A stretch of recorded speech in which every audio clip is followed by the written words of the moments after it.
মেহেরপুর জেলার মুজিবনগর উপজেলার মোনাখালী গ্রাম একটি অসাধারণ ধর্মীয় সম্প্রীতির উদাহরণ হয়ে উঠেছে।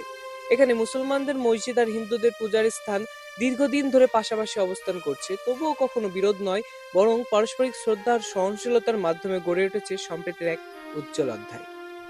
এই যে জমার ঘর আর মন্দির এক জায়গায়, আমাদের সময় যখন আজানের সময় হয় তখন ওরা নিজের থেকেই বদ্ধ করে এখানে কোনো আমাদের দীর্ঘদিন থেকে চলাফেরা কোনো দ্বিধাদ্বন্দ্ব নেই, গন্ডগোল কিংবা হইল্লা আমাদের ওদের সাথে হয়ও না। ওরা আমাদের সাথে ভাই ভাই মিল চলার মতন চলে। প্রতি বছর সর্দি ও দুর্গাপূজা উপলক্ষে মোনাখালী গ্রামে স্থানীয় হিন্দু সম্প্রদায়ের মানুষজন পূজা অর্চনা ও আনন্দ উৎসবে মেতে ওঠেন। পূজার দিনগুলো ঢাক ঢোল বাদ্যযন্ত্র মাইকিং এর মাধ্যমে উৎসব ছড়িয়ে পড়ে চারিপাশে। কিন্তু পাশে থাকা মসজিদে যখন আজানের সময় হয়, তার ঠিক আধা ঘন্টা পূর্বেই সকল প্রকার বাদ্যযন্ত্র বন্ধ করে দেওয়া হয়, যেন মুসল্লিরা শান্তিপূর্ণভাবে আজান দেয় এবং নামাজ আদায় করতে পারেন।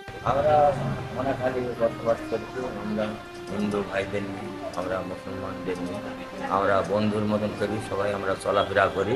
অন্যদিকে মুসলিম সম্প্রদায়েরও হিন্দুদের পূজা অর্চনার সময় তাদের সহযোগিতা করেন এবং এই বিষয়ে ধীর ও নজর দেন, যেন তাদের এই উৎসবে কোনো রকম বিশৃঙ্খলা না হয় এবং তাদের কোনো সমস্যা না হয়। আমি এখানে 25 বছর আসি, যখন ওকে ধর্ম অনুষ্ঠান হয় আমাদের আজান বা নামাজ হওয়ার পর ওরা সমস্ত বন্ধ রাখে এবং নামাজ আজান হওয়ার পর ওদের কাজ ওরা করে, ওদের কর্ম করে। কিন্তু আমরা যখন আজান দিই নামাজ পড়ি তখন ওরা সমস্ত বাজনা সমস্ত ধর্ম বন্ধ হয়। গ্রামে কোনো ধরনের দ্বন্দ্ব সংঘাত পরিবর্তে পারস্পরিক বোঝাপড়া ও ভালোবাসার স্থান করে নিয়েছে। স্থানীয় প্রবীণরা জানান, বহু বছর ধরে এই সম্প্রীতি বজায় আছে। এক পক্ষে ধর্মীয় কার্যক্রম যাতে অপর পক্ষ বিরক্ত না করে, সেই বিষয়ে সবার মধ্যে রয়েছে আন্তরিক সচেতনতা। এভাবেই গ্রাম গড়ে উঠেছে অপূর্ব সামাজিক বন্ধন।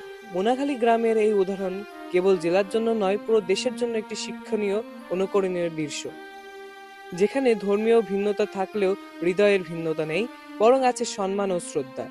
গ্রামের তরুণ প্রজন্ম এই ঐতিহ্য ধরে রাখতে প্রতিজ্ঞাবদ্ধ। তারা বিশ্বাস করে যে ধর্ম যার যার, কিন্তু সমাজ সবার। আর এই সম্প্রীতির বন্ধনে একটি সুন্দর সমাজ গড়ে ওঠার মূল চাবিকাঠি।